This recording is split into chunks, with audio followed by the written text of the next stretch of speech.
Bismillahirrahmanirrahim. Assalamualaikum warahmatullahi wabarakatuh. Alhamdulillahi rabbil alamin.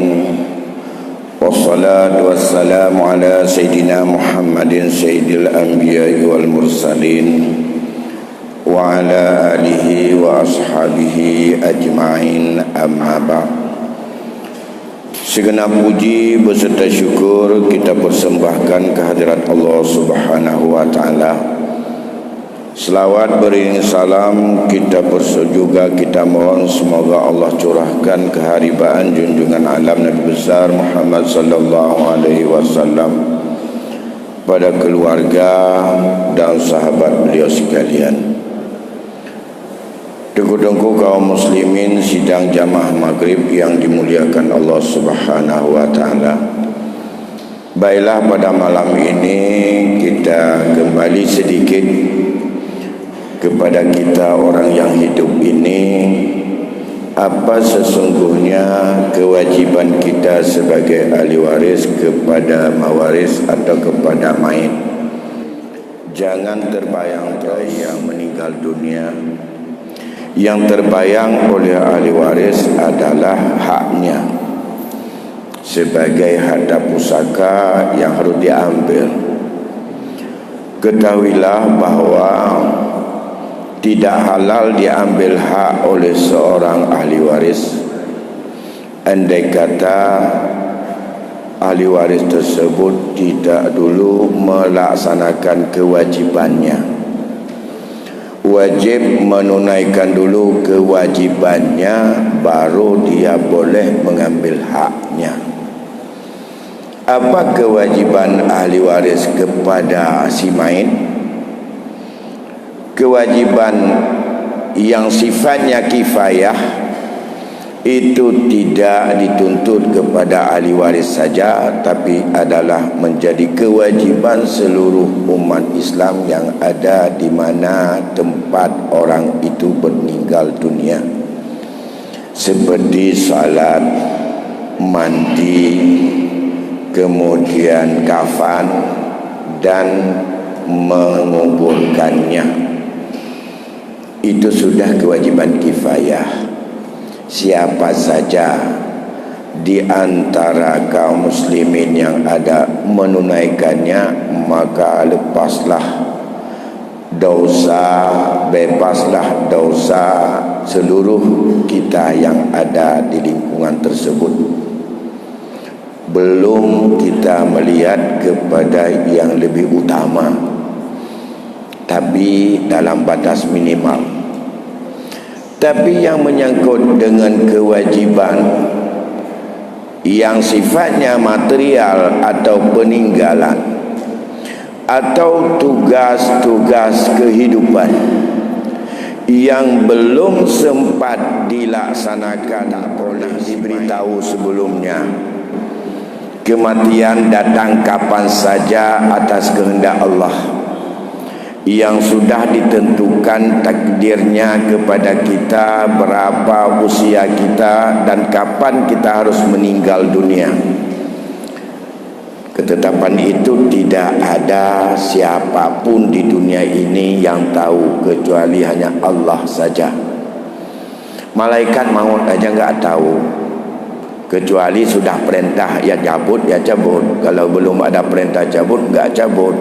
Jadi malaikat maut kalau tidak diberitahukan oleh Allah, enggak tahu juga usia manusia itu berapa hari lagi. Karena tugas kehidupan ini bisa saja yang ada tangguhnya besok ditunaikan. Ada tugas dengan manusia yang menyangkut dengan belum tuntas diselesaikan, maka hak dunia itu adalah bagi si mayit untuk bisa mengambilnya keuntungan akhirat, wajib ditunaikan oleh si ahli waris. Pertama, berkaitan dengan tajhiz.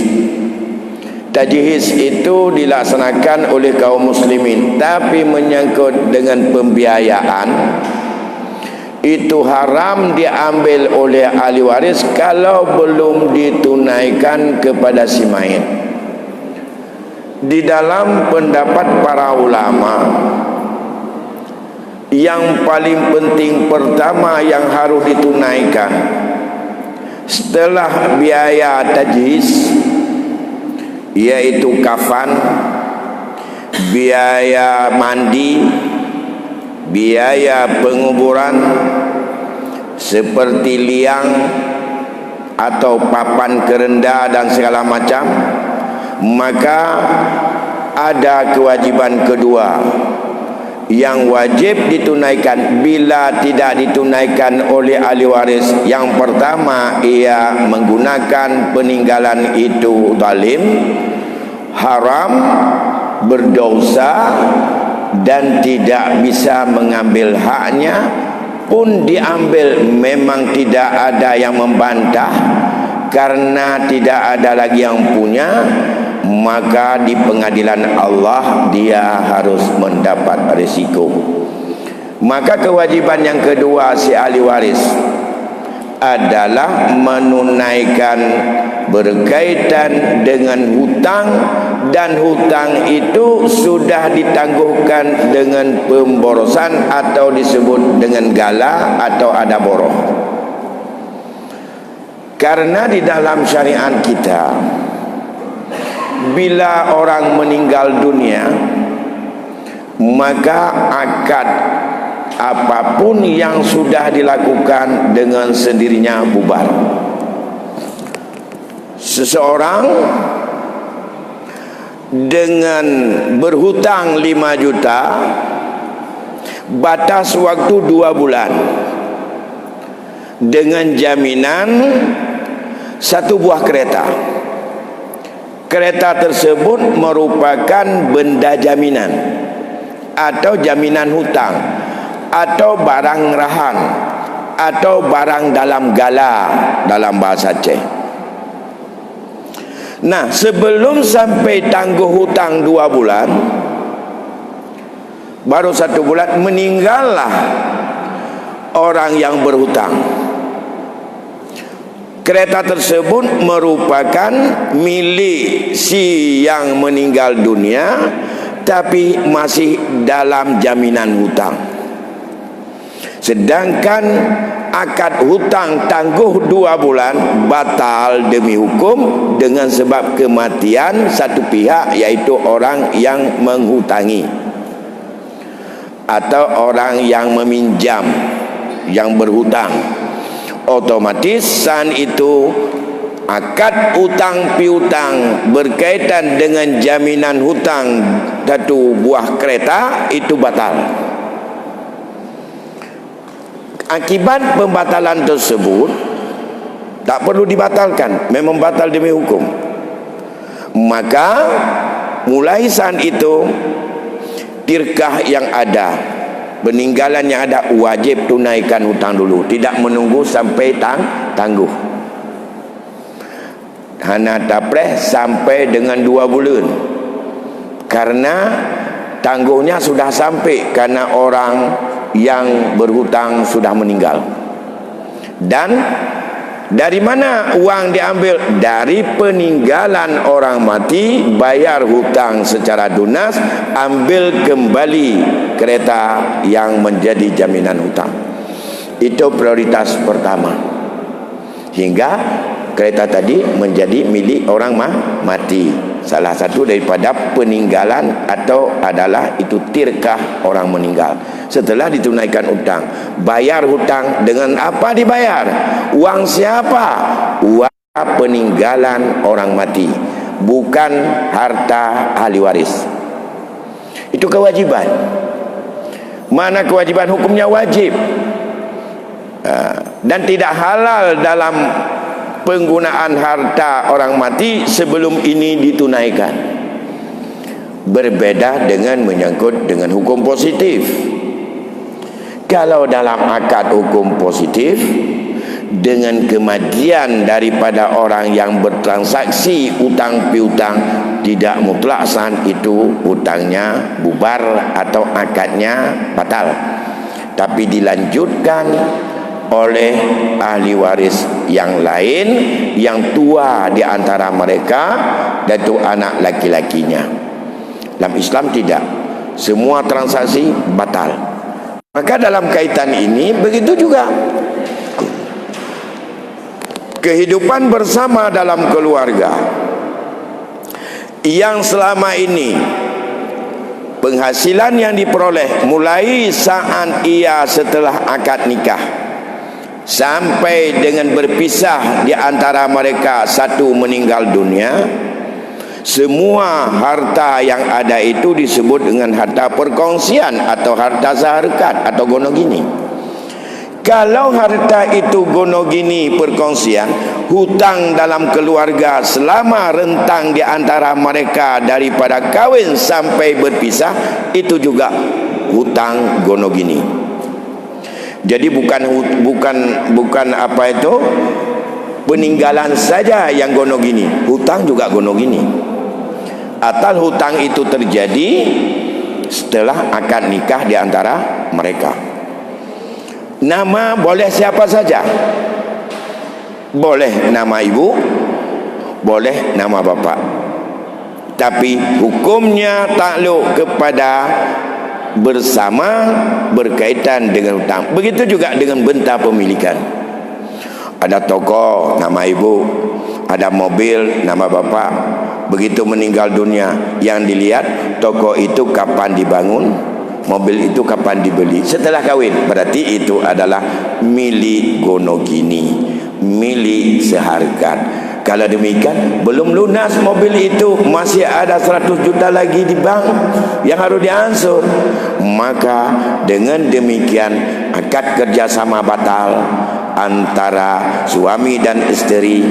Hukum yang ada di bank wajib dibayar seluruhnya. Oh, bayar enggak mau bang kalau bayar seluruhnya, tapi mau bayar pelan-pelan, itu orang yang menghutangi bodoh. Masa seluruh hutang mau dibayar seluruhnya enggak mau? Karena tetap akadnya akad hutang 200 juta, meninggal itu rentang waktu 3 tahun. Lantas 1 tahun berjalan, meninggal salah satu di antara suami istri.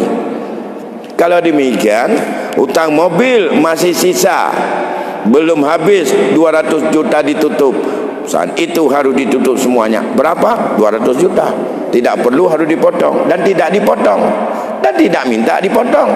Karena memang akadnya itu 200 juta, rentang waktu 3 tahun. Allah menghendaki lain. Karena berhutang itu berkongsi sebagai harta sirkah dalam keluarga, maka hasilnya begitu meninggal satu, hutang itu lunasi dulu. Habis itu berapa tinggal, itulah harta gonogini. Ini berkaitan dengan hutang yang ada jaminan, lebih diutamakan daripada hutang-hutang yang lain menurut pendapat masyhur di kalangan ulama mazhab, yaitu andai kata ada hutang yang pakai jaminan atau yang disebut dengan adarahan, jaminan hutang, dan itu diutamakan daripada hutang-hutang yang lain yang tidak ada jaminan. Itu kewajiban. Maka jangan pikirkan, salah berfikir. Begitu orang tua meninggal dunia, anaknya yang dipikir semua dalam pemilikan ayah itu adalah beralih kepada kami keluarga. Tidak. Semua yang ada dalam pemilikan almarhum sekarang, yang pertama adalah hak almarhum, tunaikan berkaitan dengan benda itu kepada yang berhak dulu. Belum boleh diambil oleh ahli waris. Kalau tidak ditunaikan, pertama adalah kita telah mengkhianati daripada almarhum, orang tua kita atau keluarga kita atau ahli waris kita yang meninggal dunia. Lebih lagi masalah hutang. Masalah hutang berdampak dia ke sana. Hutang dengan Allah, hutang dengan manusia yang formilnya dan itu adalah merupakan ada dalam legalitas syariat, itu wajib dibayar oleh ahli waris dulu, bukan kewajiban ahli waris, kewajiban membayar, bukan kewajiban mengeluarkan biaya oleh ahli waris, tidak ada kewajiban. Makanya andai kata hutang lebih besar daripada peninggalan, yang dibayar hanya dalam batas daripada nilai peninggalan saja. Yang tidak cukup dari peninggalan, maka hutang itu ditanggung sendiri oleh orang yang meninggal. Nanti akhirat dibayar sendiri dia. Dengan apa dibayar? Dengan amalan, dengan amal baiknya, berikan sebagai cicilan hutang kepada orang lain. Begitu juga berkaitan dengan harta-harta orang lain yang tidak legal dimiliki. Harta tidak legal dimiliki, apakah itu karena penipuan, apakah itu karena tipu daya, apakah itu diambil secara riba, apakah itu diambil secara ghurur, apakah itu diambil dengan jalan sogok, apakah itu dia ambil dengan jalan lotre atau untung-untungan, apakah itu diperoleh dengan jalan judi, apakah itu diperoleh dengan jalan buntut, dan segala macam.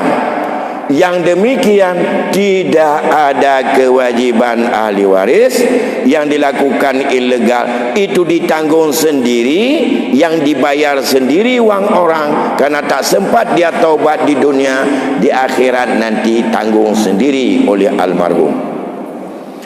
Yang kewajiban kita ahli waris yang legal-legal saja. Apa legalnya? Ya bersumpah, melanggar sumpah, jelas itu wajib untuk dia kena kafarat sumpah. Belum ditunaikan kafaratnya, bayar. Ia pernah bernazar, nazarnya belum ditunaikan, sedangkan nazarnya itu berkaitan dengan nilai harta. Kalau saya lulus jadi pegawai negeri, maka akan saya sembelih seekor kambing dan saya bersedekah untuk fakir miskin. Sudah lulus, sudah tidak lagi, dan lupa sampai meninggal, gak sempat dan belum ditunaikan kewajibannya sebagai nazar atau kaoi, maka itu tunaikan dulu. Apakah kaoi itu atau nazar itu lujat ataupun tabarur, terserah. Yang penting itu wajib dibayar, legal. Zakat yang kewajibannya setiap sampai nisab, haul dan segala macam ditunaikan, belum ditunaikan, kewajiban bayar.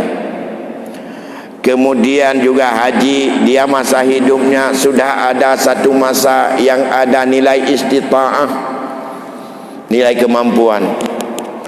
Kemampuan dari segi biaya, kemampuan dari segi fisik dia sehat, kemampuan juga untuk berjalan tidak ada gangguan, kemampuan dalam berjalan ada kenderaan, semua itu ada. Maka saat itu dia sudah wajib haji. Namun kewajibannya tidak berdosa kalau ditangguhkan, tidak dilakukan dulu. Sampai dia tunggu untuk belum berangkat, berubah keadaan. Akhirnya sudah miskin atau sudah sakit-sakitan. Di saat sehat dulu enggak pergi karena masih muda, karena masih suka nongkrong di warung kopi, enggak enak nanti dipikirkan saya adalah haji, masa haji adalah merusak nilai haji. Nah, kemudian begitu tua berubah. Al-alam mutaghayyir, alam hidup ini berubah-berubah terus. Hari ini kaya, besok belum tentu kita kaya, bisa miskin. Hari ini sehat, besok berubah jadi sakit. Dan hari itu, hari besok mungkin juga sehat, hari ini sakit. Jadi berubah terus. Maka dalam hal ini, seorang yang sudah kemampuan naik haji, disebut kemampuan adalah ia punya biaya untuk keberangkatan, maka sampai berapa lama dia di sana, kemudian ada lebih dari nilai hartanya untuk bisa menanggung kehidupan nafkah harian, tempat tinggal terhadap keluarga yang wajib nafkah selama dia tidak ada di tempat, ya, itu sudah wajib haji. Itu batas wajib. Sudah didaftar, enggak ada daftar, itu lain urusan. Jadi badal haji itu wajib untuk dibadal dan dibayar utang dengan Allah haji itu bukan sudah niat atau sudah daftar, tapi tidak didaftar pun kalau dia dalam rentang kehidupan sebelumnya ada bertemu dengan segala unsur istita'ah, biaya, sehat, aman jalan, ada kenderaan, maka ia tidak menunaikan dulu, sekarang meninggal belum ditunaikan, itu adalah hutang dengan Allah, wajib bayar dari badal haji.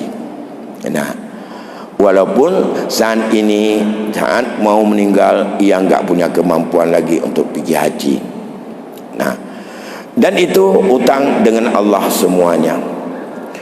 Itu nomor 2. Setelah hutang yang ada dengan jaminan hutang, yang ketiga berhutang dengan manusia. Itu juga kewajiban daripada ahli waris untuk berikan dulu hak si main. Jangan ambil hak kita. Tidak halal diambil hak oleh ahli waris dari harta peninggalan si pewaris sebelum tunaikan hak si pewaris, hak ahli waris, hak pewaris dulu. Apa hak pewaris? Apa yang sudah dimakan milik orang dengan dia berhutang belum sempat dibayar, bayar dulu supaya dia terbebas. Karena itu kerjanya di dunia dulu, tapi belum sempat dia bayar, ia meninggal dunia, tunaikan itu. Itu sudah 3. Tajis, hutang yang diikat dengan jaminannya atau adarahan. Yang ketiga, hutang yang bukan daripada ikatan arahan, yang itu ada hutang dengan Allah dan hutang dengan manusia. Udah 3. Yang keempat, kewajiban ahli waris adalah tunaikan wasiat al-ikhtiyariyah, wasiat atas kemauan yang telah disampaikan, yang wasiat tersebut berkaitan dengan harta. Kalau wasiat yang bukan dengan harta itu ada hukumnya yang lain. Misalnya wasiatnya, kalau saya meninggal dunia nanti tolong saya dikebumikan nanti dekat dengan kubur Syekh Abdul Rauf di Usingkil misalnya. Itu wasiat. Tinggal lo semua apakah itu wajib ditunaikan atau tidak? Kalau tidak mudarat, kalau menjadi mudarat itu tidak wajib tunaikan, karena itu bukan menyangkut dengan wasiat harta. Tapi kalau wasiat dengan harta atau wasiat dengan kewajibannya yang harus dia tunaikan karena masih ada anaknya yang masih kecil, lantas dia wasiat anaknya itu untuk menjadi pengasuh siapa, dan itu adalah boleh untuk ditunaikan dan wajib ditunaikan dengan 2 syarat. Wasiat ikhtiariyah yang sifatnya berkaitan dengan material dan harta, dan itu adalah menyangkut dengan kepentingan kemaslahatan yang baik, bukan jalan daripada jalan maksiat, wajib untuk juga ditunaikan oleh ahli waris dulu supaya dia tahu yang mana harta pusakanya, iaitu dengan 2 syarat. Yang pertama, nilai besaran wasiat yang dipesan itu tidak melebihi 1/3 dari total harta setelah potong tajis dan hutang. Ya. Saya ulangi, jumlah besaran angka nilai yang dia berwasiat adalah tidak melebihi daripada nilai 1/3 dari total seluruh peninggalannya setelah dibayar hutang tajis dan juga hutang dengan Allah. Kalau hutang-hutang sudah diselesaikan semuanya, baru bisa ditunaikan wasiat. Makanya wasiat tidak bisa ditunaikan karena kita harus melihat batas maksimumnya. Batas maksimum sepertiga. Bila menyangkut dengan hutang piutang belum tuntas, susah untuk menebuskan wasiat itu, untuk melihat keadaan. Karena nilai wasiat yang lebih sepertiga itu adalah batal. Dan itu didasarkan kepada hadis Rasulullah yang mengingatkan, lebih bagus kamu tinggalkan keluargamu yang kaya daripada yang sedikit. Sepertiga wasiat itu sudah banyak. Itu syarat yang pertama. Untuk kita tahu sepertiga dari total nilai seluruh harta, nilainya bukan total harta dinilai, tanah itu semua aja nilai. Dari jumlah nilai, untuk tahu sepertiga, tentu saja harus tahu dulu utangnya berapa, karena selesai untuk pembayaran hutang. Itu syarat pertama. Syarat yang kedua, sasaran wasiatnya. Orang yang diwasiatkan bukan ia ahli waris dalam kedudukan saat ia meninggal. Ia orang yang tidak mendapat jatah pusaka yang ditetapkan oleh Allah di dalam Al-Quran, ditetapkan oleh Rasul dalam hadis, dan juga dalam penjabaran yang dianalisis, yang dilihat oleh para sahabat, para tabi'in dan para imam-imam mazhab. Ia tidak termasuk sebagai ahli waris yang ada jatah atau ada bagian dalam kasus itu. Kalau sudah ada bagian, ia tidak boleh untuk ditembuskan wasiatnya, batal demi hukum, kecuali seluruh ahli waris kecil atau besar bagian menyetujui terhadap salah satu di antara ahli waris itu yang diwasiatkan, kemudian plus dia dapat lagi dengan jatah bagian yang telah Allah tetapkan. Ini kewajiban daripada ahli waris terhadap pewaris ataupun terhadap daripada orang yang meninggal atau orang yang mewarisi kepada dia. Sebelum dilakukan 4 hal ini, maka belumlah seorang ahli waris tahu berapa peninggalan harta warisan yang ditinggalkan, dan tidak bisa untuk dibagi karena masih ada di dalamnya berkaitan dengan hak-hak orang lain. Selesaikan hak orang lain dulu, baru jelas bersihnya harta yang ditinggalkan berapa. Sedangkan hutang itu bukan peninggalan dia, itu adalah titipan orang mati untuk dilunasi dan dibayar oleh ahli waris. Dalam Islam tidak punya kewajiban menambah, hanya berapa yang punya kekayaannya saja yang dibayar. Yang tidak cukup tidak diminta ahli waris untuk menanggungnya. Namun kalau ahli waris berbuat baik kepada almarhum orang yang meninggal, boleh membayarnya, tapi tidak dalam keadaan hukumnya wajib. Nanti bagaimana kalau demikian? Hutangnya dia bebas? Dia tidak bebas. Dengan tidak dibayar enggak bebas, tetap dia harus untuk menanggung hutang itu dengan merelakan amal baiknya, beri sebagai imbalan hutang di akhirat nanti. Begitu juga menyangkut dengan harta-harta yang ilegal diambil, tidak punya kewajiban dari harta peninggalan dan tidak punya kewajiban ahli waris untuk mengembalikan dalam bentuk taubatnya, maka itu ditanggung sendiri nanti kalau enggak sebab taubat daripada hubungan dengan manusia di dunia ini. Kalau tidak mau tanggung, ya sekarang taubat. Kalau memang harus ada harta-harta itu yang diambil dengan tidak legal menurut hukum. Bapak Ibu yang berbahagia, masih ada waktu lebih kurang 10-15 menit lagi, 10 menit lagi. Barangkali ada pertanyaan, kami persilakan untuk kita diskusikan hanya dalam waktu tinggal 10 menit. Baik, Assalamualaikum warahmatullahi wabarakatuh. Mungkin ada yang misalnya kita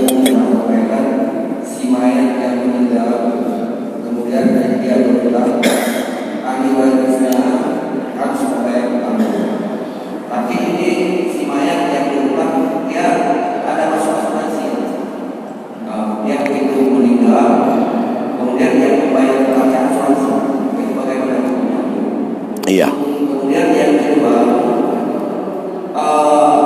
ahli waris meninggal, dia punya anak perempuan 3, tapi dia punya harta. Sebelum dia mau meninggal, dia mau hibah untuk anak perempuan yang misalnya 1 dan 2. Kemudian untuk ahli warisnya pun disimpan. Misalnya berapa ahli waris yang disimpan itu bagaimana hukumnya. Kemudian yang ketiga, seperti yang saya sampaikan, si mayat sesudah meninggal dia simpan ayahnya. Bersebuah ayahnya memang tidak ada harta. Kemudian sesudah meninggal anaknya mungkin sudah kaya misalnya.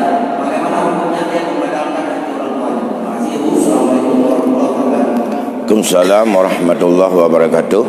Yang pertama, seorang yang meninggal dunia ada ahli warisnya. Ahli waris yang pertama apa tadi? Oh ya, dia berhutang, dia juga masuk asuransi. Semua hutang-hutangnya ditanggung oleh asuransi.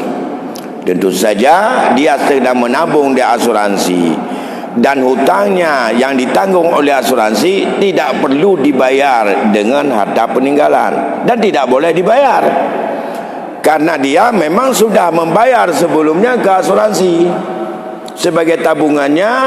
Andai kata dia nanti meninggal dunia dan hutang itu yang punya kewajiban asuransi, yang kewajiban dibayar oleh asuransi tidak mesti dibayar dan tidak perlu dibayar oleh ahli waris dengan harta yang lain. Dan ada asuransi juga harta dia dengan akad kerjasama dengan asuransi. Namun tidak semua hutang mau ditanggung oleh asuransi. Hutang dengan Allah itu ada bersumpah macam-macam, mana ada yang asuransi itu keterbatasan dalam bentuk tertentu. Yang kedua, seorang punya anak 3 orang anak perempuan. Semasa hidupnya dia hibah kepada anak perempuannya. 3 anak perempuan sudah dihibah sampai dia menjadi peminta-minta. Ubena harta sudah dikasih anak perempuan semua. Dia menghibahkan untuk anak perempuannya, kemudian dia simpan juga untuk ahli warisnya karena dia orang kaya. Ya, ya. Dia hibah untuk anak perempuan. Masih ada tertinggal. Hibah tidak ada batas. Tidak ada kadar harus 1/3 kecuali saat sakit berat. Kalau sakit yang mengiringi mati, hanya sah hibah, tak boleh lebih dari 1/3. Tapi kalau dia dari sehat-sehat sudah hibah kepada, percuma syarat hibah kalau kepada anak hendaklah adil. Artinya 3 orang anak, 3 harus dapat. Ya, walaupun nilai ada lebih kurang, walaupun tidak persis sekali, itu boleh, tapi tetap mengacu kepada syarat dan rukun hibah. Hibah, transaksi pelepasan harta milik kepada orang lain termasuk kepada anak tanpa ada iwat atau harga yang harus dibayar. Beri begitu saja. Namun hibah itu adalah syaratnya bukan hanya ijab dan kabul. Wajib adanya kabat dan ikbat. Harus ada serah terima barang yang dihibah. Bila satu barang dihibah belum serah terima, hibahnya belum jadi. Barang sudah dihibah, surat sudah ada, lafaz sudah diucapkan, bahkan surat-surat sudah ada, ijab kabulnya sudah ada, kabat ikbatnya belum. Ya, itu hibahnya belum jadi. Ini dia ambil dalil pada satu ketika Rasulullah, seperti yang pernah saya ingatkan, menghibahkan sesuatu kepada seseorang, disuruh antar kepadanya hibah tersebut. Sudah diucapkan oleh Rasul. Di tengah perjalanan sebelum barang itu sampai, yang bersangkutan meninggal dunia, belum sempat diterima hibahnya. maka dia balang kembali kepada Rasul. Kata Rasul, kalau demikian hadiahkan ini kepada isteriku, ini dan ini. Tidak jadi ke sana. Bukan disuruh bawa ke sana, ini jadi milik ahli waris. Kalau menjadi ahli waris karena dia meninggal, itu menunjukkan barang tersebut sudah terakad hibahnya. Maka di dalam akad hibah, kalau akad ijab kabul atau akad qabat ikbat, serah terima namanya. Kalau serah terima Honda, ambil pindah. Dihibah satu Honda. Tanda sudah terima, ambil kunci, ambil Honda, pindah ke tempat lain. Tidak lagi di situ. Kita ambil, berarti kita sudah terima. Tapi kalau Honda masih di situ, seperti jual beli ainan, orang masuk ke sebuah toko, minta beli sebuah kulkas dengan jalan kredit ataupun beli tangguh. Setelah itu jual lagi kepada toko itu, kulkas 6 tapi 6 damon. Toko kal yang 2 pintu 1 biji, berapa harganya? Dengan ansuran saya bayar selama 2 tahun. Oh, harganya 15 juta. Mana itu kawan-kawannya? Belum diserah terima barangnya. Kemudian dikatakan, sekarang itu sudah saya beli 15 juta sama bapak dengan tangguh 2 tahun ansuran. Setiap bulan sekian. Sekarang kulkas itu saya jual kepada bapak. Berapa bapak beli? Saya beli pada demikian 10 juta. Ya dah, ambil 10 juta duit. Serahkan itu. Apa serahkan, memang anak mucok bilang kedainya Cina. Yang penting jangan tubuh terus kenan belau apa barang dengan ium 15 juta, kemudian belau 10 juta dalam keganyan. Itu disebut dengan ba'inan. Itu khilaf juga. Ada yang berpendapat tidak sah, tapi ada berpendapat boleh. Tapi ini adalah untung-untungan di situ dalam kajian. Ini juga demikian. Kalau pada hibah wajib adanya serah terima. Kalau serah terima rumah, kita hibah rumah, serah terima rumah berarti pindahkan barang kita, berikan anak kunci untuk dia. Dia mau pakai apa terserah dia. Setelah itu minta izin, boleh enggak aku numpang duduk 1 malam di tempat kamu? Kalau boleh, masuk barang hanya di tempat kamar itu. Bukan ini aku hibah untukmu, tapi apapun cerita tidak ada anaknya itu seperti masih tamu di dalamnya. Kasih kunci, turun kita dulu, pergi ke bawah kolam ataupun pergi ke menazah, tidurlah kalau memang dah hibah rumah ke anak. Nah, kalau walaupun dia mengatakan izin, tapi ya serah terima dulu. Kalau lampu ataupun kebun, serah terima, kita tidak masuk lagi ke kebun itu milik dia. Dan barang-barang kita keluarkan semuanya. Jadi itu ada bagaimana serah terimanya. Maka tadi kalau hibah kepada anaknya dan ia tidak menghabiskan di hibahnya, bahkan masih ada harta, bukan untuk ahli waris sebenarnya, ada untuk dia enggak tahu kapan mati, untuk makan sendiri, untuk dia berobat sendiri, seandainya sakit mati terus aman. Ini kadang-kadang habis harta semuanya, belum juga sembuh. Makanya hibah untuk anak boleh ambil pulang, tapi hibah untuk orang lain tidak boleh ambil dan ambil kembali. Seperti anjing yang memuntah, kemudian muntahnya dihisap sendiri, kata Rasul, bagi orang yang mengambil balik hibah barang pada orang lain. Jadi enggak apa-apa, yang penting dia masih ada, dia buat terus dan diserah terus secara penuh kepada anaknya. Nanti anaknya dapat pusaka, enggak apa-apa, itu dapat pusaka. Hibah beda dengan wasiat, tidak ada ketentuan harus untuk jumlahnya, pembatasan jumlah segala macam tidak ada. Yang penting dia setelah hibah, dia masih tidak menjadi orang peminta-minta, tidak menjadi orang yang bangkrut, tidak menjadi orang yang harus orang lain menanggung beban. Ya, itu orang yang tidak pandai. Habis kita punya harta buang-buang, akhirnya tahu hibah sedekah semuanya, akhirnya kita lapar siang minta nasi sama orang. Nah, itu bukan orang yang bijak namanya. Yang ketiga, si mayit sebelum meninggal dia memang orang susah, tidak sempat naik haji. Kemudian anaknya sudah ada. Ya, iya. Waktu hidup tidak ada kemampuan dan orang miskin memang, dan dalam sejarah hidupnya enggak ada masa yang memenuhi bahawa dia itu kaya dan sanggup haji. Tapi kebetulan setelah meninggal anaknya mendapat kehidupan yang agak lebih lumayan. Sekarang dia mau badal hadiah orang tuanya. Apakah wajib? Tidak, karena dia enggak ada kewajiban haji. Apakah boleh? Bagus. Membuat haji kepada orang tuanya, pahala hajinya bagus untuk dihajikan orang tuanya, dibadal haji orang tuanya. Seperti kita juga untuk mengumrahkan dan menilaikan nilai umrah kepada orang tua. Tapi dia tidak ada kewajiban. Kita berhaji untuk dia. Bahkan jangan dibadal, lebih bagus dia tahun ini pergi itu sendiri.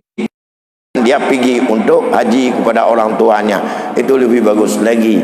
Jadi bukan dibadal, bahkan dia badal sendiri, bukan dibayar kepada orang lain.